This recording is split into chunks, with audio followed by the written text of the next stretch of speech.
فإن أصدق الحديث كتاب الله وخير الهدى هدى محمد صلى الله عليه وسلم وشر الأمور محدثاتها وكل محدثة بدعة وكل بدعة ضلالة وكل ضلالة في النار فيا إخواننا الكرام اتقوا الله سبحانه وتعالى في كل حال من الأحوال فإن الله سبحانه وتعالى يرفع درجات المؤمن بحصول التقوى كما يقول عز وجل في كلامه المجيد إن أكرمكم عند الله أتقاكم সম্মানিত মুসল্লিয়ানে কেরাম, আল্লাহ সুবহানাহু ওয়া তাআলার দরবারে কোটি কোটি শুকরিয়া যে মহান রব্বুল আলামিন আমাদেরকে 1443 হিজরি সনের 24শে জুমাদা আস-সানিয়া তারিখে সলাতুল জুমুআ আদায় এবং খুতবাতুল জুমুআ শোনার উদ্দেশ্যে আল্লাহ রব্বুল আলামিনের পবিত্র ঘর মসজিদে উপস্থিত হওয়ার পরে কোরআন সুন্নাহ ভিত্তিতে খুতবা পেশ করার এবং শোনার যে মহান রব্বুল আলামিন আমাদেরকে তৌফিক দিয়েছেন, সে মহান রব্বুল আলামিনের শুকর আদায় করছি আলহামদুলিল্লাহ। সম্মানিত মুসল্লিয়ানে কেরাম, আজকের খুতবায় আমরা সংক্ষিপ্তভাবে যে বিষয়টি আলোচনা করার চেষ্টা করব ইনশাআল্লাহ, বিষয়টি হলো আহাম্মিয়াতুত তাওহীদ, আল্লাহ রাব্বুল আলামিনের একত্ববাদ, আল্লাহ সুবহানাহু ওয়া তাআলার তাওহীদের গুরুত্ব সম্পর্কে। যে বিষয়টি সম্পর্কে আমরা আলোচনা করব, এই বিষয়টি একজন মুসলিমের জীবনে যতগুলো বিষয় আছে তন্মধ্যে 1 নম্বর বিষয়, সবচাইতে গুরুত্বপূর্ণ বিষয় হলো আল্লাহ রাব্বুল আলামিনের তাওহীদ। অর্থাৎ এর থেকে গুরুত্বপূর্ণ আলোচনা আসমান জমিনে আর কিছু নাই, এটা হলো সবচাইতে গুরুত্বপূর্ণ আলোচনা।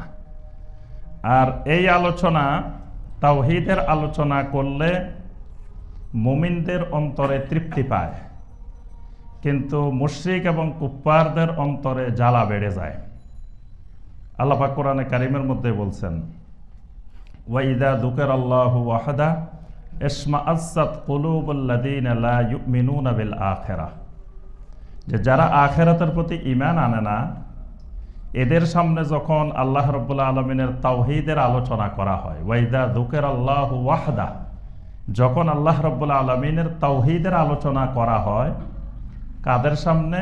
আল্লাযীনা লা ইউমিনুনা বিল আখিরাহ, যারা আখিরাতের প্রতি ঈমান আনে না, অর্থাৎ কুফফার মুশরিকিন, এদের সামনে তাওহীদের আলোচনা করলে ইশমাআজ্জাত কুলুব, তাদের অন্তরগুলো ফেটে যায়, মানে তাদের অন্তরে খুবই খারাপ লাগে, খুবই বিরক্ত লাগে, খুবই কঠিন লাগে তাওহীদের আলোচনা করলে।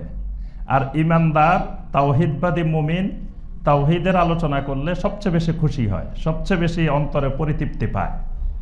তা আমরা দেখি আমাদের এই প্রিয় জন্মভূমি বাংলাদেশে সবচাইতে গুরুত্বপূর্ণ যে বিষয়টা আল্লাহ রাব্বুল আলামিনের তাওহীদ, এই বিষয়টাই সবচেয়ে কম আলোচিত হয়।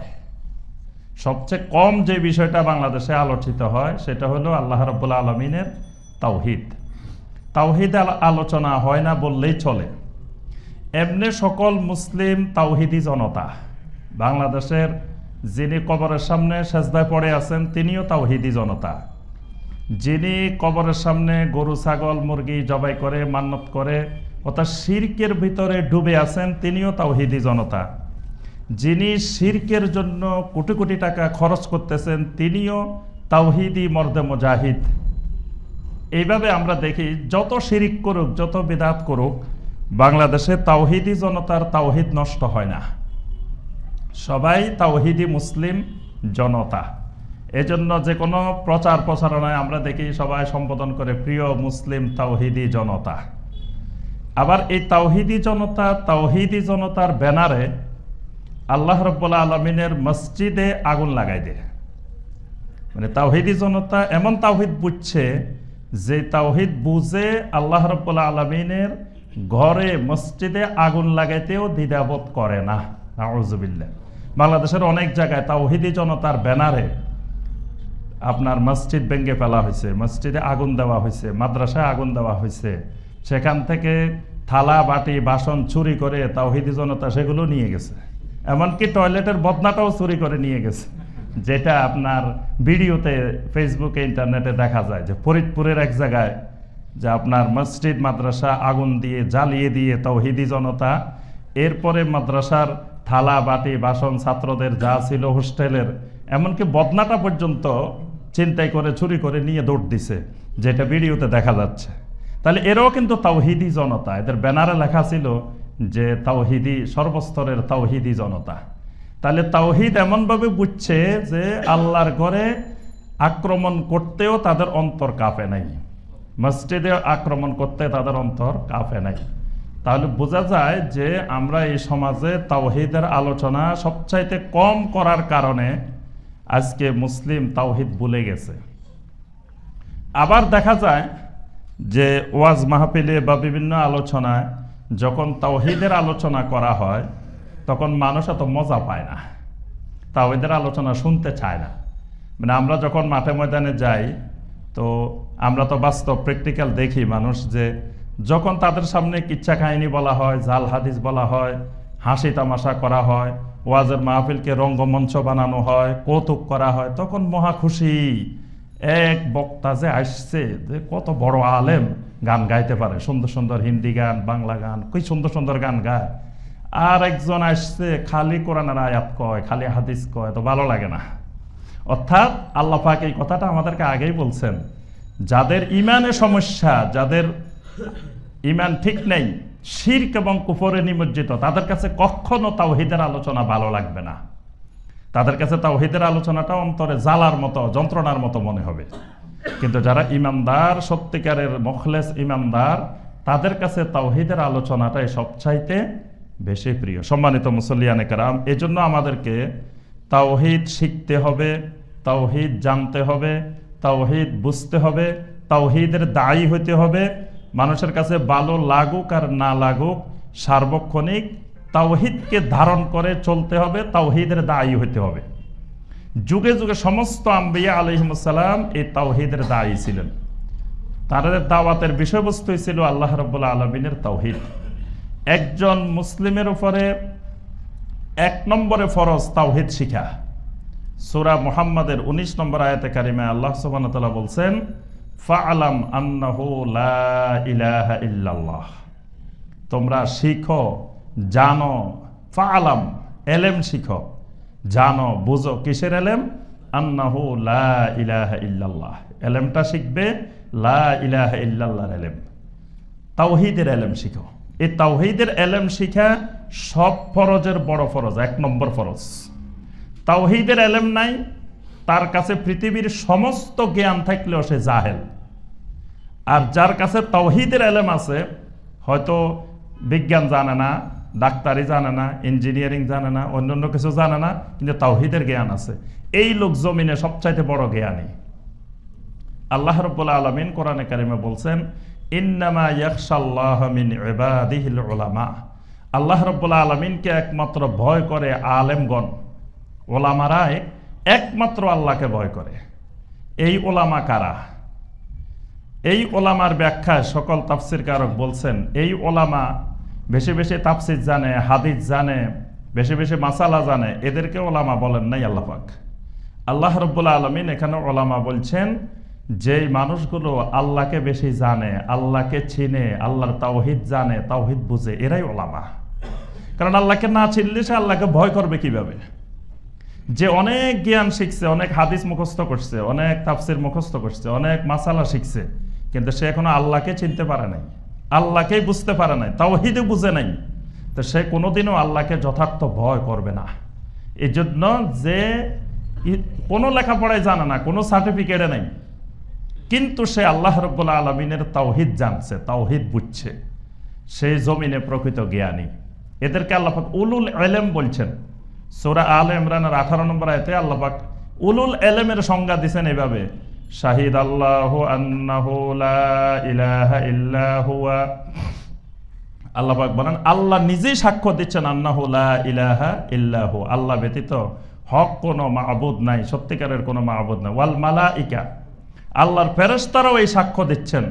ওয়া উলুল ইলমি কাইমাম বিল কিসত, এবং জমিনে ইনসাফের উপর প্রতিষ্ঠিত যারা উলুল ইলম, যারা জ্ঞানী, তারাও এই সাক্ষীটাই দেয়। তাহলে তাওহীদ যারা বুঝে এরাই উলুল ইলম, এরাই জমিনে জ্ঞানী। আর যাদের কাছে সব জ্ঞান আছে কিন্তু আল্লাহ রাব্বুল আলামিনের তাওহীদ বুঝে নাই, এরা জমিনে সবচাইতে বড় জাহেল। এই জন্য নবী সাল্লাল্লাহু আলাইহি সাল্লামের যুগে সবচাইতে বড় জ্ঞানী ছিল আবু জাহেল, আবুল হাকাম। নবী সাল্লাল্লাহু আলাইহি সাল্লাম বলছেন এই লোক তো আবুল হাকাম না, এই লোক হলো আবু জাহাল, জাহেলের বাপ, মানে তার মাথা থেকে পা পর্যন্ত আগাগোড়াই জাহেল। খালি জাহেল না, নবী সাল্লাল্লাহু আলাইহি ওয়াসাল্লাম বলছে আবু জাহাল, মানে একবারে জাহেল, যে মারাত্মক জাহেল।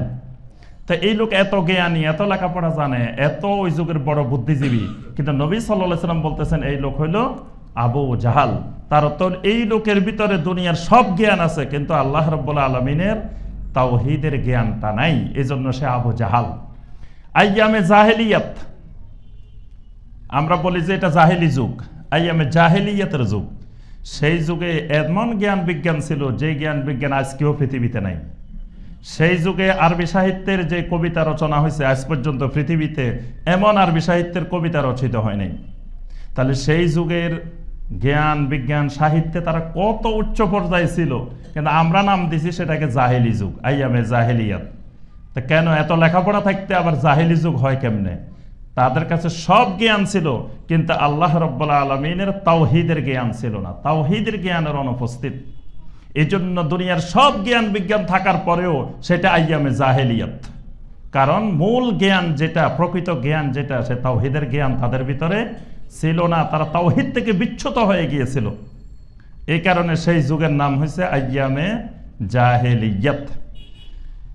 সম্মানিত মুসল্লিয়ানে কেরাম, এজন্য আমাদেরকে অবশ্যই অন্য জ্ঞান যতটুকু শিখতে পারি আর না পারি, কিন্তু তাওহীদের জ্ঞান শিখা লাগবেই, তাওহীদের জ্ঞান শিখতে হবেই, তাওহীদ সম্পর্কে জানতে হবে, বুঝতে হবে।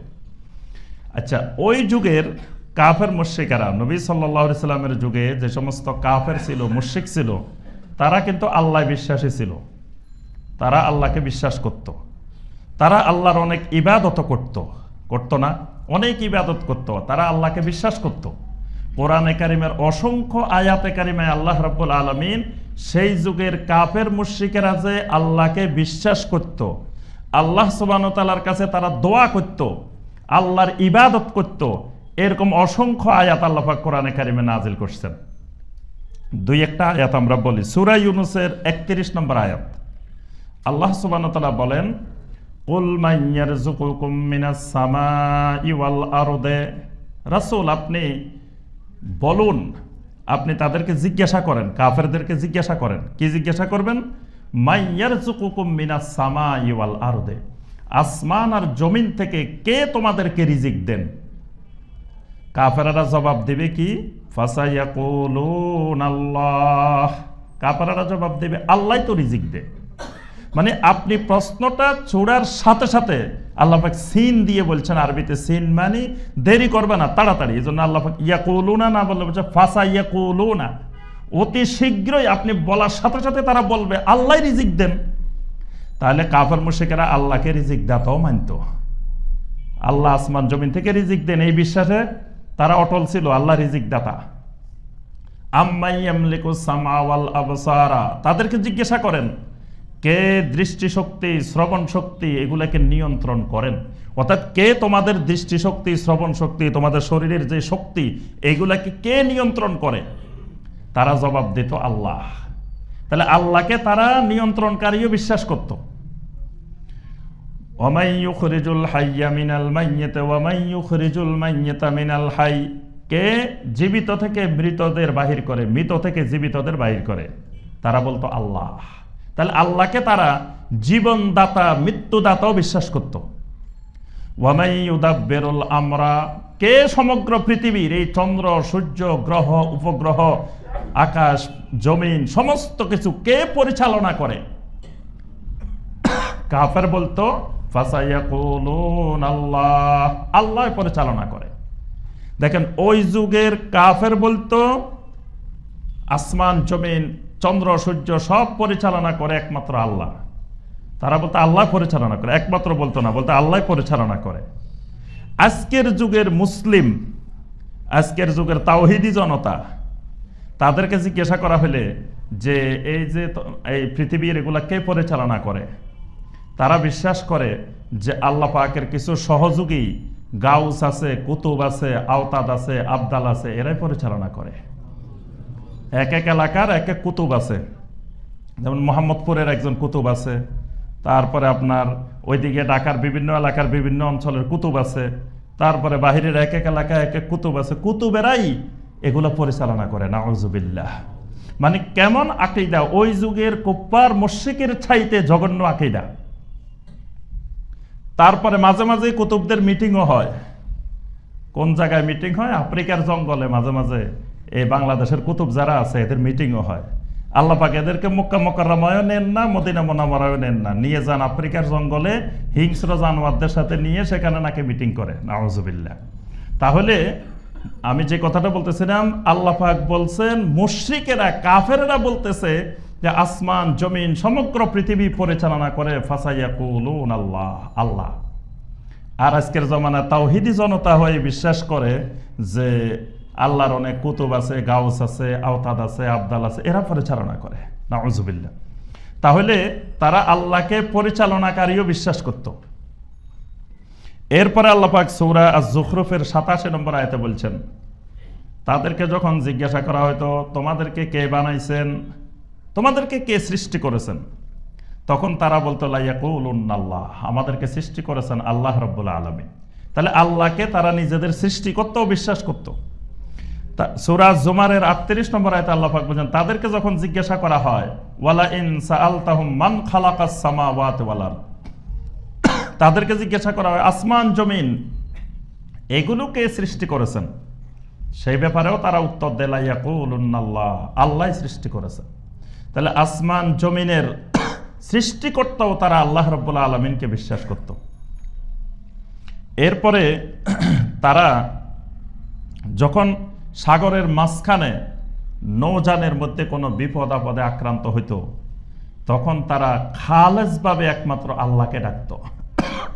আল্লাহ পাক সূরা আল আনকাবুতের 65 নম্বর আয়াতে বলছেন, ফাইদা রাকিবু ফিল ফুলকে দাআবুল্লাহ মুখলিসিনা লাহুদ্দিন, যখন তারা নৌযানে আরোহণ করত, সাগরের মাঝখানে যখন কোনো বিপদ আপদে আক্রান্ত হইত, দাআবুল্লাহ মুখলিসিনা লাহুদ্দিন, তখন তারা আল্লাহকে ডাকত একমাত্র খালেসভাবে আল্লাহর জন্য দ্বীনকে নির্দিষ্ট করে।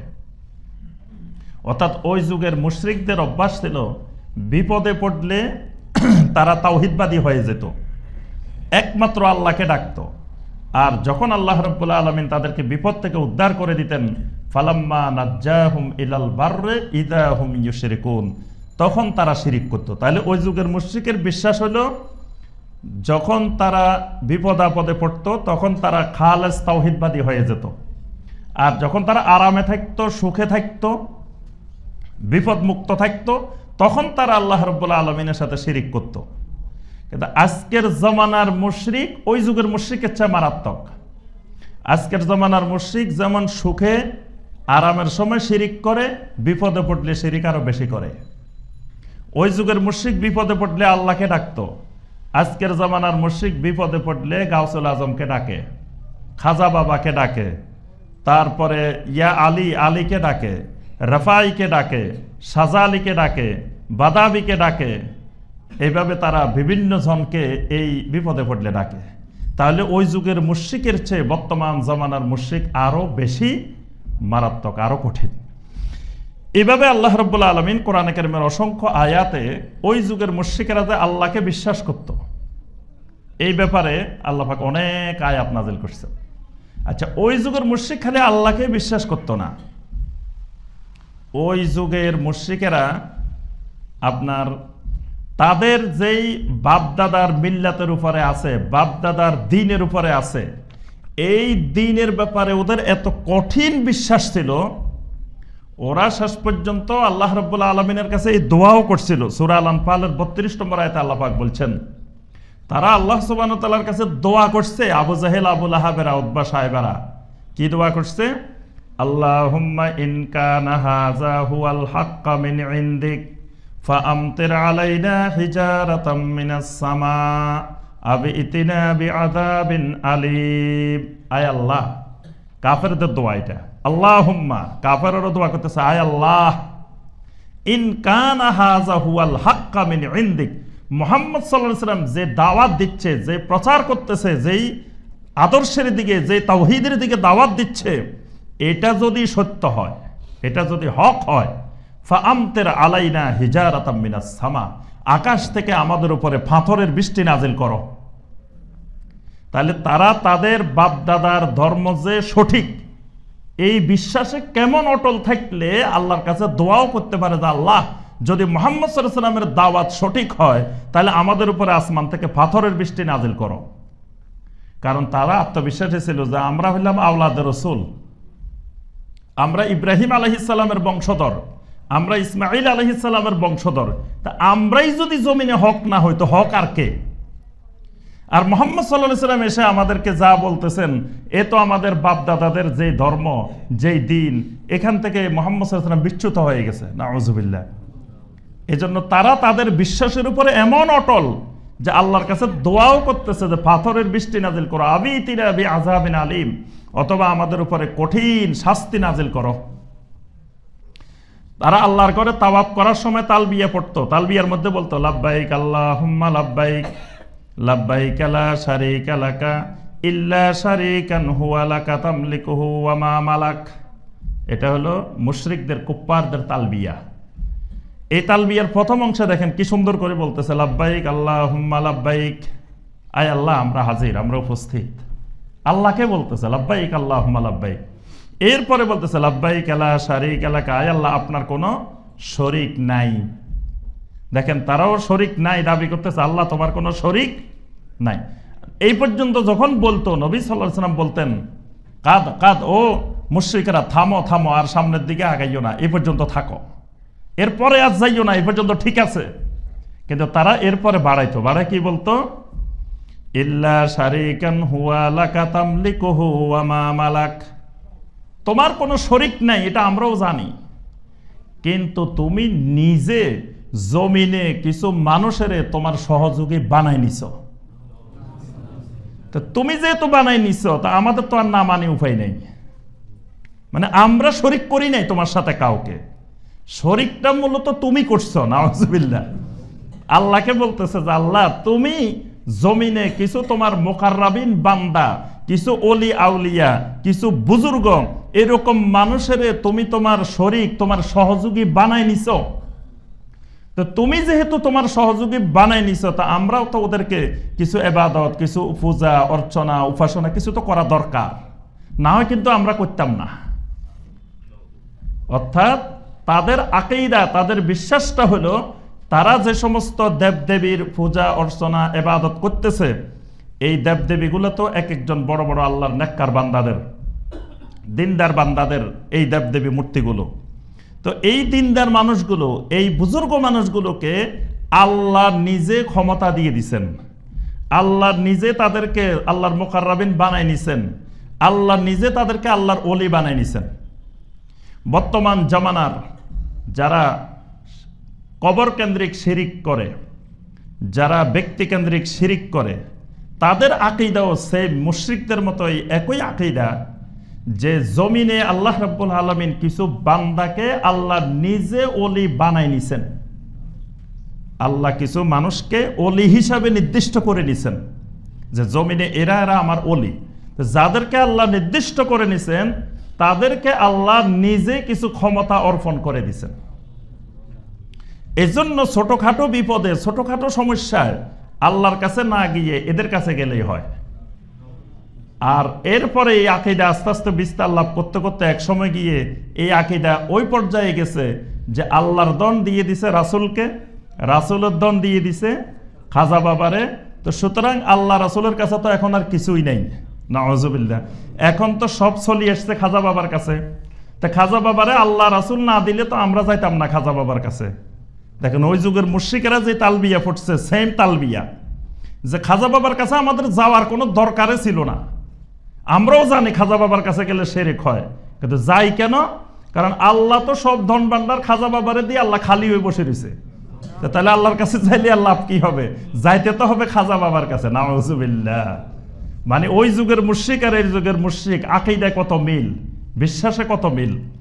তাহলে আমরা যে কথাটা বলতেছিলাম সেটি হলো, আচ্ছা এই মুশরিকেরা সব আল্লাহ কেন্দ্রিক বিশ্বাস ছিল তাদের, আল্লাহর অনেক ইবাদতও তারা করত, কিন্তু তাদের এই বিশ্বাস আর আমাদের বিশ্বাস আল্লাহ রাব্বুল আলামিনের প্রতি দুই বিশ্বাসের মৌলিক পার্থক্যটা, মূল পয়েন্টটা, মূল জায়গাটা হলো আল্লাহ রাব্বুল আলামিনের তাওহীদ। তারা আল্লাহকে বিশ্বাস করছে, কিন্তু বিশ্বাসের মধ্যে তাওহীদ ছিল না, একত্ব ছিল না। আল্লাহকে রিজিকদাতা মানছে, একমাত্র রিজিকদাতা মানে নাই। আল্লাহকে জীবনদাতা মৃত্যুদাতা মানছে, একমাত্র জীবনদাতা মৃত্যুদাতা মানে নাই। আল্লাহ রাব্বুল আলামিনকে পৃথিবীর পরিচালনাকারী মানছে, একমাত্র মানে নাই। আল্লাহ রাব্বুল আলামিনকে সৃষ্টিকর্তা মানছে, একমাত্র মানে নাই। আল্লাহ সকল ইবাদতের মালিক, আল্লাহকে ইবাদত করছে, কিন্তু একমাত্র ইবাদতের মালিক, একমাত্র মাবুদ, এটা মানে নাই। তারা বলতো আজাআল আল আলিহাতা ইলাহান ওয়াহিদা ইন্না হাযা লাশাইউন উজাব। আরে আমরা এত মাবুদ, আমাদের অসংখ্য মাবুদ নিয়ে আমরা থাকি, তো এত মাবুদ নিয়ে আমরা শান্তিতে নাই, বিপদে আছি, সমস্যা আছি। আর মুহাম্মদ সাল্লাল্লাহু আলাইহি ওয়াসাল্লাম এসে বলতেছে যে সব মাবুদ বাদ দিয়ে একমাত্র ইলাহা ওয়াহিদা, একমাত্র আল্লাহ রাব্বুল আলামিনকে মাবুদ মেনে নেওয়ার জন্য, এক মাবুদে চলে আসার জন্য। ইন্না হাযা লাশাইউন উজাব। আরে এটা তো কত মহা আশ্চর্যজনক কথা। মানে ওই যুগের এক নম্বর আশ্চর্যজনক কথা ছিল মুশরিকদের কাছে আল্লাহ রাব্বুল আলামিনের তাওহীদ। আমরা এত মাবুদ বানাই নিছি শান্তির জন্য, মাবুদ যত বেশি হবে শান্তি তত বেশি হবে। এখন এত মাবুদ থাকার পরেও আমরা শান্তি পাচ্ছি না, আর মুহাম্মদ সাল্লাল্লাহু আলাইহি ওয়াসাল্লাম এসে বলতেছে এত মাবুদ বাদ দিয়ে একমাত্র আল্লাহকে মাবুদ মেনে নেওয়ার জন্য। তাহলে তো আরো শান্তি পাওয়া সম্ভব না। কারণ 10 জন থাকলে যে শক্তি, একজন থাকলে কি আর ওই শক্তি থাকে না? একজন থাকলে তো কমে যাবে। নাউযুবিল্লাহ। মুশরিকদের কথা ছিল যে এত মাবুদ, তারপরেও আমাদের শান্তি নাই, সমাজে অশান্তিতে আছি।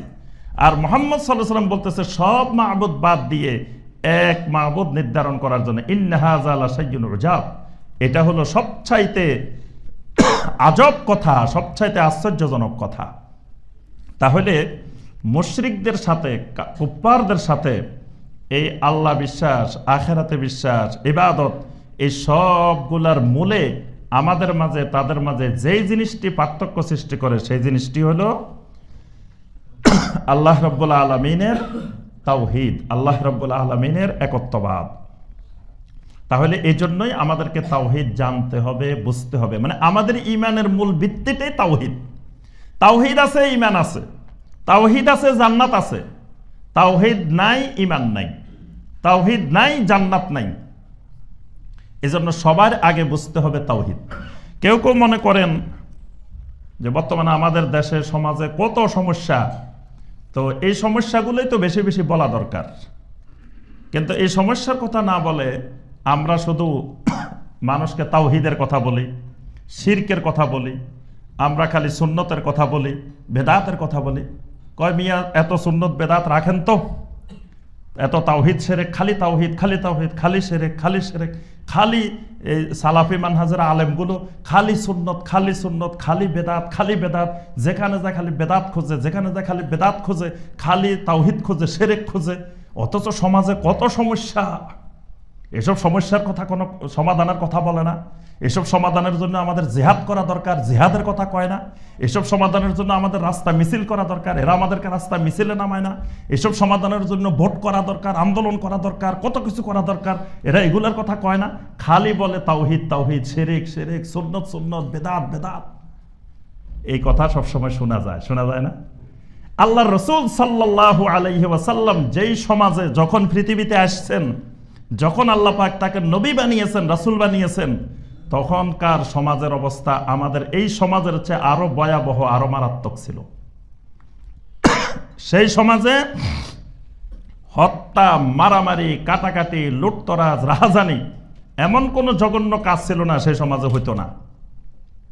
সেই সমাজে মাদকের সমস্যা আজকের সমাজের চেয়ে আরো বেশি ছিল। সেই সমাজে মাদক ছাড়া কোনো কথাই হইতো না, মেহমানদারি হইতো না। প্রত্যেক ঘরে ঘরে, টেবিলে টেবিলে মাদক চলতো। নারীরা ভোগ বিলাসের পাত্র ছিল, নারীদেরকে জীবন্ত কবর পর্যন্ত দেওয়া হয়েছে। সেই সমাজের অবস্থা ছিল এই সমাজের চেয়ে বর্তমানের চেয়ে আরো ভয়াবহ। কিন্তু আল্লাহ রসুল সাল্লাল্লাহু আলাইহি ওয়াসাল্লাম যখন নবী হয়ে আসছেন, যখন রাসূল হয়ে আসছেন, তখন আল্লাহ রসুল সাল্লাল্লাহু আলাইহি ওয়াসাল্লাম সমাজের লোকদেরকে ডেকে বলেন নাই, ভাই শুনো, এই যে সমাজে এত রকমের সমস্যা চলতেছে, এই সব সমস্যার সমাধানের জন্য এক কাজ করো, আমরা একটা দল গঠন করি। সেই দল গঠন করে আমি ক্ষমতায় যাবো, আমি ক্ষমতায় গিয়ে চেয়ারে বসবো, বসার পরে সমাজের যত রকমের অপরাধ আছে এই সব দূর করে আমি এই সমাজকে ইসলামী সমাজ বানাই ফেলবো। নবী সাল্লাল্লাহু আলাইহি ওয়াসাল্লাম রাসূল হয়ে এসে এই প্রস্তাব দেন নাই, এই দাওয়াত দেন নাই। এমনকি ক্ষমতার প্রস্তাব কাফেরেরাই দিছে, বলছে যে আসেন আপনারা আমরা মক্কার প্রেসিডেন্ট বানাই দিই, আপনি আমাদেরকে পরিচালনা করেন। তারপরেও রাসূলুল্লাহ সাল্লাল্লাহু আলাইহি ওয়াসাল্লাম দায়িত্ব নেন নাই। নবী সাল্লাল্লাহু আলাইহি ওয়াসাল্লাম এসে দাওয়াতটা দিবেন কি, ইয়া আইয়ুহান নাস কুলু লা ইলাহা ইল্লাল্লাহ তুফলিহু। ও দুনিয়ার মানুষ, তোমরা সকলে লা ইলাহা ইল্লাল্লাহ বলো, আল্লাহ ছাড়া সত্যিকারের হক কোনো মাবুদ নাই, এটাই বিশ্বাস করো, এটাই স্বীকার করো, এটাই মানো। তুফলিহু, এই কালেমার ভিতরে দুনিয়ার যত সমস্যা আছে সকল সমস্যার সমাধান এর ভিতরে আছে, এবং আখেরাতের সফলতার চাবিকাঠি এই কালেমার মধ্যে আছে। এই লা ইলাহা ইল্লাল্লাহর মধ্যে দুনিয়ার সমস্ত সমস্যার সমাধান আছে। লা ইলাহা ইল্লাল্লাহর মধ্যে আখেরাতের সফলতার চাবিকাঠি আছে। দুনিয়া আখেরাতের সফলতার চাবিকাঠি লা ইলাহা ইল্লাল্লাহর মধ্যে। রাসূলুল্লাহ সাল্লাল্লাহু আলাইহি ওয়াসাল্লাম 10 বছর পর্যন্ত কোনো ইবাদত আর কোনো ইবাদতের কথাও বলেন নাই, শুধু মানুষের তাওহীদ তাওহীদ তাওহীদ বলছেন। কিন্তু সমাজের এত সমস্যা নবী সাল্লাল্লাহু আলাইহি ওয়াসাল্লামের চোখের সামনে, সেই সমস্যার কথা একবারও বলেন নাই। বলছেন শুধু ইয়া আইয়ুহান নাস কুলু লা ইলাহা ইল্লাল্লাহ। যেখানে যান খালি লা ইলাহা ইল্লাল্লাহ, লা ইলাহা ইল্লাল্লাহ, লা ইলাহা ইল্লাল্লাহ বলো দুনিয়ার মানুষ। এই লা ইলাহা ইল্লাল্লাহর মধ্যে, তাওহীদের মধ্যে সব সমস্যার সমাধান আছে। রাসূলুল্লাহ সাল্লাল্লাহু আলাইহি ওয়াসাল্লাম দেখাই দিয়েছেন এই লা ইলাহা ইল্লাল্লাহ মানলে তাওহীদবাদীরা কিভাবে সমাজ থেকে সব নির্মূল করছে, এটা রাসূলুল্লাহ সাল্লাল্লাহু আলাইহি ওয়াসাল্লামের বাস্তব জীবনের প্রতিচ্ছবি। এজন্য সমাজের যত সমস্যা, সমস্যাগুলো মূল রোগ না, রোগ হয়েছে মানুষের তাওহীদ নষ্ট হয়ে গেছে। মূল রোগ হলো তাওহীদ নাই। তাওহীদ যদি ঠিক হতো এত সমস্যা থাকতো না, সমাধান হয়ে যেত। তাওহীদ না থাকার কারণে এখন আমি অ্যান্টিবায়োটিক দিয়ে এই সমস্যার সমাধান করলেও কয়দিন পরে আবার তৈরি হবে, আবার তৈরি হবে, আবার, কারণ তার ভিতরে মূল রোগ রয়ে গেছে। তার যে ভাইরাসের কারণে জ্বর হয়েছে, ভাইরাসে দূর হয় নাই, হয়তো জ্বরের ট্যাবলেট খাই সাময়িক জ্বর বন্ধ হয়েছে, এক সপ্তাহ গেলে আবার জ্বর উঠবো। তার ভিতরে যে ইনফেকশন সেটা ভালো হয় নাই, এমনি জ্বর ভালো করছে, তো জ্বর তো কয়দিন পরে আবারও হবে। এজন্য জ্বরের চিকিৎসা না করে মূল ইনফেকশন, ভাইরাস, ভিতরে যে রোগটা, ওই রোগের চিকিৎসা দরকার। আর সমস্ত আম্বিয়া আলাইহিমুস সালাম দুনিয়াতে এসে ওই রোগের চিকিৎসা করছেন। দুনিয়ার মানুষকে শুধু বলছেন ইয়া আইয়ুহান নাস কুলু লা ইলাহা ইল্লাল্লাহ মা লাকুম ইয়া কওমি ইবুদুল্লাহ মা লাকুম মিন ইলাহিন গায়রু। সমস্ত আম্বিয়া আলাইহিমুস সালামের দাওয়াত আল্লাহ পাক কোরআনে কারিমে যত নবীর বর্ণনা দিয়েছেন সব নবীর দাওয়াত ছিল ইয়া কওমি ইবুদুল্লাহ মা লাকুম মিন ইলাহিন গায়রু।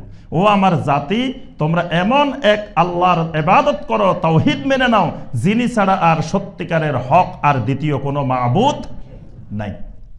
তাহলে এটাই হলো সকল সমস্যার, সমাজের সকল সমস্যার সমাধানের মূল চাবিকাঠি, এটা তাওহীদ। আল্লাহ রাব্বুল আলামিনের তাওহীদ মেনে নিলে, তাওহীদ বুঝলে, তখন বাকি অপরাধ যা আছে এগুলো অটোমেটিক কমে যাবে, অটোমেটিক চলে যাবে। আর তাওহীদ না বুঝলে প্রত্যেক অপরাধের সাথে তাওহীদ জড়িত আছে। এই জন্য নবী সাল্লাল্লাহু আলাইহি ওয়াসাল্লাম অনেক গুনার ব্যাপারে বলছেন লা ইয়াজনি জানি হিনা ইয়াজনি ওয়া হুয়া মুমিন। যখন মানুষের ঈমান থাকে তখন কোনোদিন ঈমানদার জানা করতে পারে না। তাহলে ঈমানের সাথে জানার সম্পর্ক আছে। এই জন্য যার ঈমান যত বেশি সে জানা থেকে তত দূরে, যার ঈমানে যত সমস্যা সে জানার তত নিকটে। ওইটা তার জেনাটা রোগ না, রোগ হচ্ছে তার ইমান, তার ইমানের সমস্যা। ওয়ালা ইয়াসরিকু সারিকু হিনা ইয়াসরিকু ওয়া হুয়া মুমিন। নবী সাল্লাল্লাহু আলাইহি ওয়াসাল্লাম বলেন, যে লোক মুমিন সে কোনোদিন চুরি করতে পারে না। তাহলে চুরি যদি করে বুঝতে হবে চুরিটা তার রোগ না, রোগ হচ্ছে তার ইমানের রোগ, তার ইমানে দুর্বলতা, তার ইমানের সমস্যা, এই জন্য সে চুরি করতেছে। ইমান যার যত বেশি সে চুরি থেকে তত দূরে, সে চুরি করে না। তার সামনে সব থাকলেও সে চুরি করে না। আর যার ইমানে দুর্বল সে হাজারো কায়দা বাহির করে চুরি করার চেষ্টা করে। নবী সাল্লাল্লাহু আলাইহি ওয়াসাল্লাম লা ইয়াশরাবুল খামরা হিনা ইয়াশরাবু ওয়া হুয়া মুমিন, যখন ইমানদার ইমান থাকে সে কখনো মদ পান করে না। আজকের সমাজে যদি আপনার ওলামায়ে কেরাম যদি মদ পান করতে চাইতেন তো সবচেয়ে ভালো ভালো মদগুলা ইমাম সাহেবেরা ওলামায়ে কেরাম খাইতে পারতেন না? মুসল্লিরা আনি সবচেয়ে ভালো ভালোগুলা দিত, যে শায়েখ এটা খান, এটা অমুক দেশ থেকে আনছি, এটা এত উন্নত মানের মদ। তাহলে আল্লাহকে ভয় করে যারা যত বেশি, তারা মাদক থেকে তত দূরে। আর যারা মাদকের দিকে ঝুঁকতেছে তাদের ইমানের সমস্যা, মাদকের সমস্যা না, তার রোগ হয়েছে ইমান। নবী সাল্লাল্লাহু আলাইহি ওয়াসাল্লাম বলছেন ওয়া হুয়া মুমিন, মুমিন থাকলে সে মদ পান করে না। এভাবে অসংখ্য আমলের ব্যাপারে নবী সাল্লাল্লাহু আলাইহি ওয়াসাল্লাম বলছেন যে মুমিন হইলে এটা করতে পারে না। সুদের ব্যাপারে আল্লাহ বলছেন ইয়া আইয়ুহাল্লাযীনা আমানুত্তাকুল্লাহ ওয়া যারু মা বাকিয়া মিনার রিবা ইন কুনতুম মুমিনিন। হে ঈমানদারগণ, আল্লাহকে ভয় করো, সুদ যা আছে সব ছেড়ে দাও, সব পরিহার করো। ইন কুনতুম মুমিনিন, যদি মুমিন হও। তাহলে মুমিন হলে সে সুদ ছাড়ি দিবে, মুমিন না হলে সে সুদ ছাড়বে না। তাহলে যে মুমিনও বলে সুদও খায়, বুঝতে হবে তার ইমানের সমস্যা, সুদের সমস্যা না, সমস্যাটা তার ইমানে, তার ইমানে দুর্বলতা আছে। কারণ ইমানদার হলে আল্লাহ বলছেন ইন কুনতুম মুমিনিন, যদি মুমিন হও তাহলে সুদ ছাড়ো। তো সে মুমিন নাই, জন্য সুদ ছাড়তে পারে নাই।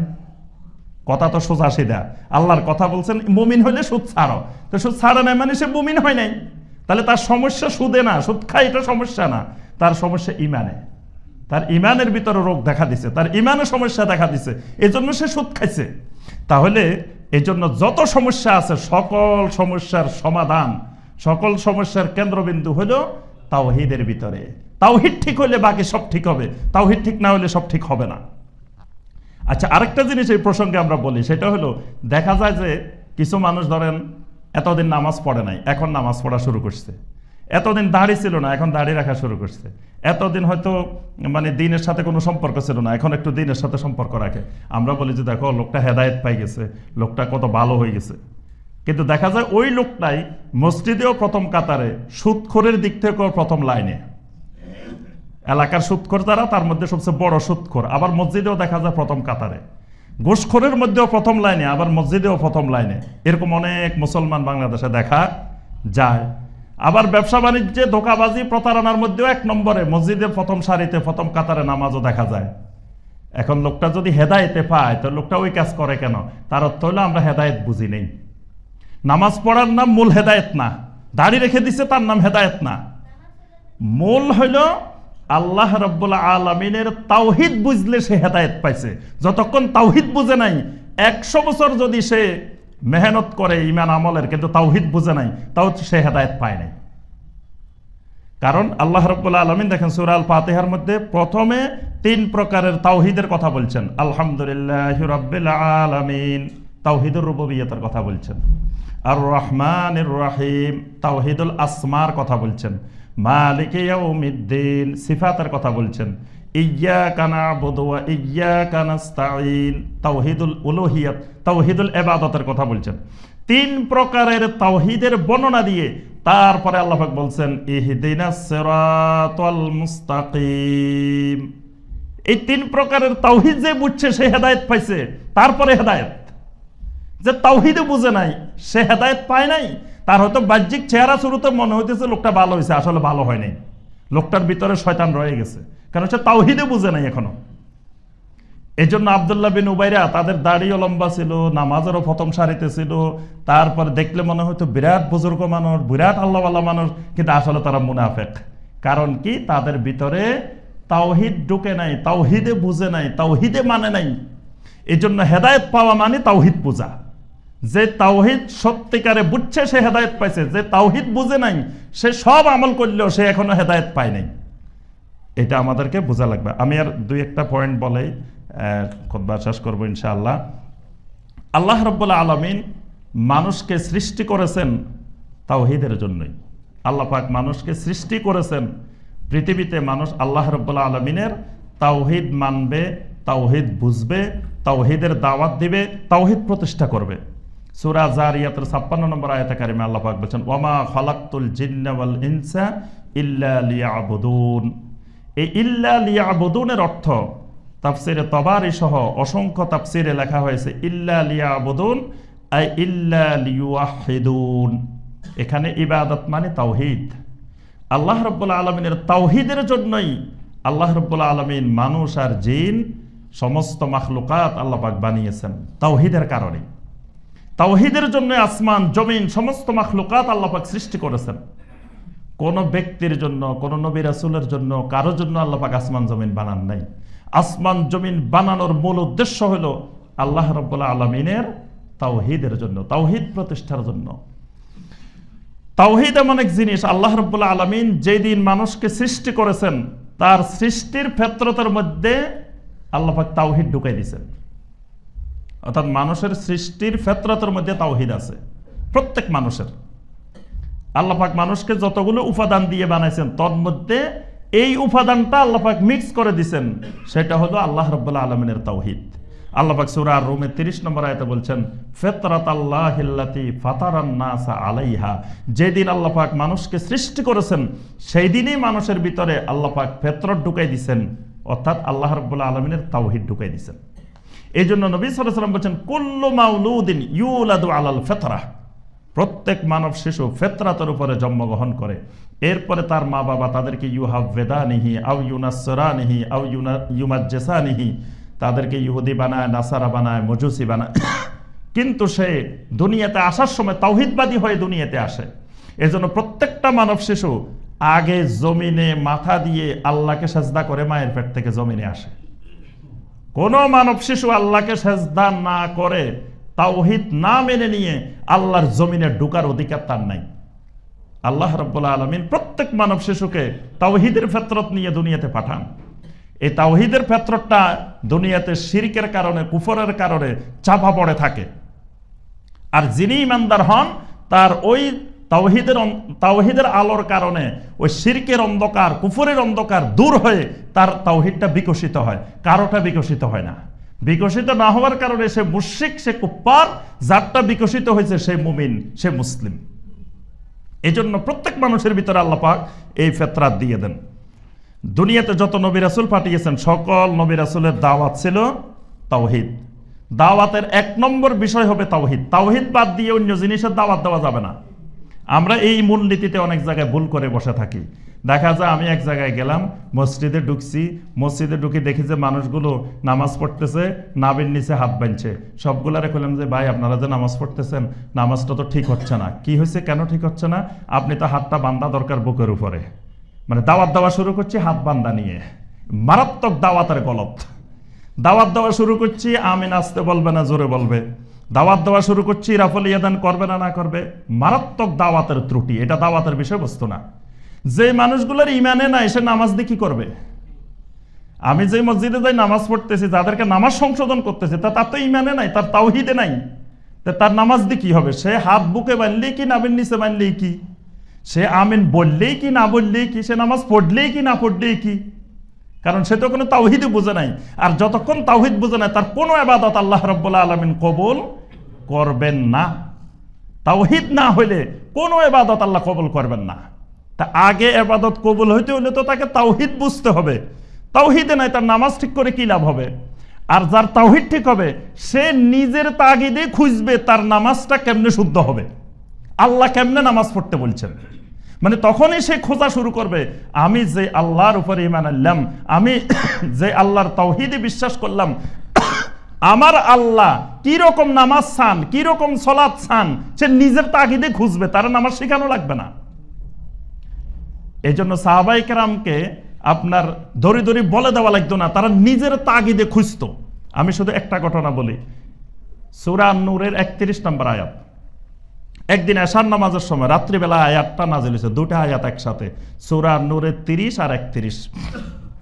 এই দুটা আয়াতে কারিমে আল্লাহ রাব্বুল আলামিন এই দুটি আয়াতের মধ্যে পুরুষের হেজাব আর নারীর হেজাব দুইটা পর্দার বিধিবিধান আল্লাহ পাক বর্ণনা করেছেন। তো 31 নম্বর আয়াতে নারীদেরকে আল্লাহ পাক 4টা পর্দা করতে বলছেন। 1 নম্বর, তারা তাদের দৃষ্টি সংযত রাখবে। 2 নম্বর, তাদের যৌনাঙ্গ সংরক্ষণ করবে, হেফাজত করবে। 3 নম্বর, তারা তাদের জিনাত, তাদের সৌন্দর্য প্রকাশ করবে না। 4 নম্বর, ওয়ালিয়াদরিবনা বিখুমুরিহিন্না আলা জুজুবিহিন, তাদের বুকের উপরে একটা বড় ওড়না পরিধান করবে। আচ্ছা, এখানে 4টা বিধান আল্লাহ পাক দিয়েছেন। এই আয়াতে কারিমাগুলো নবী সাল্লাল্লাহু আলাইহি ওয়াসাল্লাম সালাতুল ইশার পরে সাহাবীদেরকে শুনাই দিয়েছেন, তেলাওয়াত করে শুনাই দিয়েছেন। শোনানোর পরে সাহাবায়ে কেরাম বাড়িতে গেছেন, বাড়িতে গিয়ে তাদের স্ত্রীদেরকে, মেয়েদেরকে ডাকছেন, ডেকে এই আয়াতগুলো শুনাইছেন। শোনানোর পরে প্রত্যেক ঘরে ঘরে রাত্রে শুরু হয়ে গেছে আলোচনা, পর্যালোচনা। সাহাবায়ে কেরাম 3 ভাবে কোরআনের আয়াতকে সংরক্ষণ করতেন। একটা হলো আয়াত নাজিলের সাথে সাথে তারা মুখস্থ করে ফেলতেন, আয়াতগুলো লিখে রাখতেন এবং আয়াতগুলোর আমল শুরু করে দিতেন। লাফজান, কিতাবাতান, আমালান, শাব্দিক, অর্থগত এবং আমল 3 পদ্ধতিতে কোরআনকে তারা সংরক্ষণ করছেন। এখন শব্দ বুঝছে, অর্থ বুঝছে, কিন্তু আল্লাহ পাক এখানে নতুন একটা বিধান দিয়েছেন, ওড়না পড়তে বলছেন। ওড়নাটা দৈর্ঘ্য কতটুকু হবে, প্রস্থ কতটুকু হবে, কোন পর্যন্ত লম্বা হবে, কি রকম হবে, এটা কিন্তু জানা না কেউ। তখন সাহাবায়ে কেরামের স্ত্রীরা, মহিলারা, মেয়েরা রাত্রে ঘুমানোর আগে সবাই নিজেদের ধারণা অনুযায়ী কেটে কেটে সবাই ওড়না বানায় ফেলছে। আল্লাহু আকবার, সবাই ওড়না বানায় ফেলছে। কারণ আল্লাহ বলছে ওড়না পরিধান করার জন্য আল্লাহর বিধান না মেনে রাত্রে ঘুমানো যাবে না। কারণ রাত্রে আমার মৃত্যু হলে আল্লাহর একটা বিধান অমান্য করে আমি দুনিয়া থেকে যাব। সুতরাং আমার ঘুমানোর আগে আল্লাহর বিধান আগে বাস্তবায়ন, তারপরে আমার ঘুম। সকল মহিলারা ওড়না বানায় ফেলছে, কিন্তু সবাই জানে না আমার আল্লাহ কি রকম ওড়না চাইছে, এটা কিন্তু জানে না। সবাই নিজেদের ইচ্ছা মতো, ধারণা মতো বানাইছে।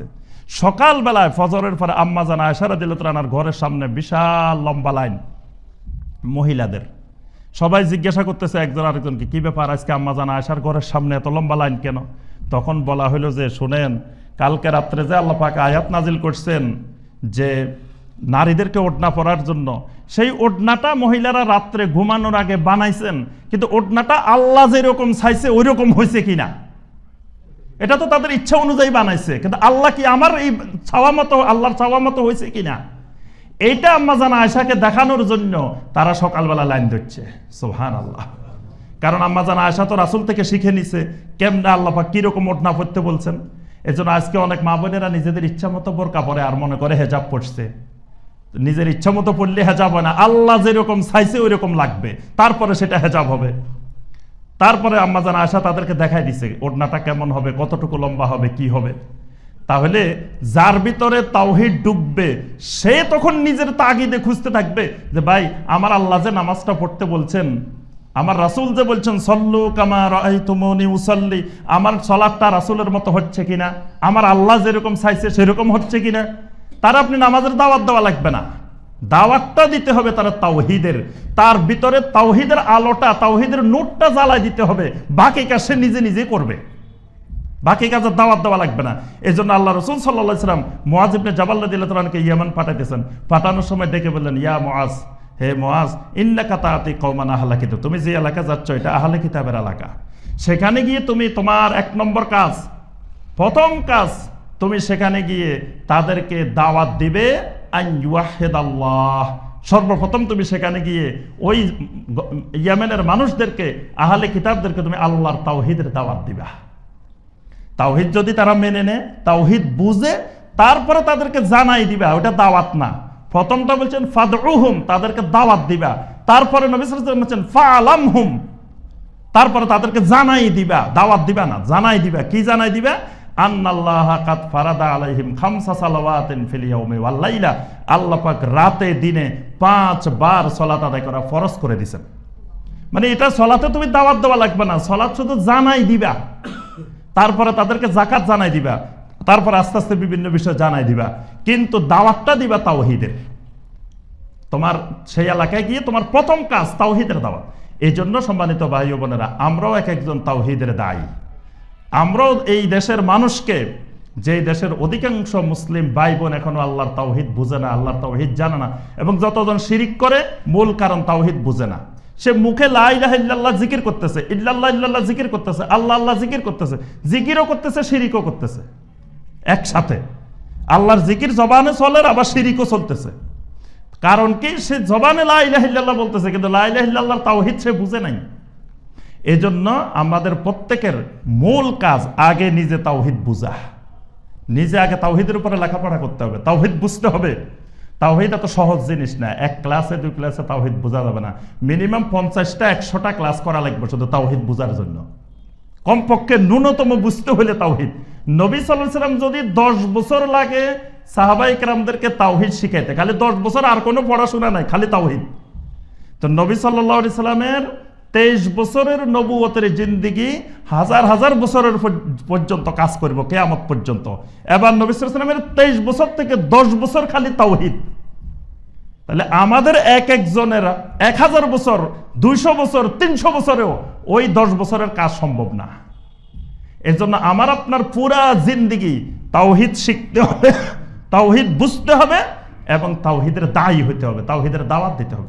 যেখানে যাব সেখানে আমরা তাওহীদের দাওয়াত দিব, অন্য দাওয়াত দরকার নাই। তাওহীদ বুঝাই দিলে সে বাকি কাজ সে নিজেই করবে।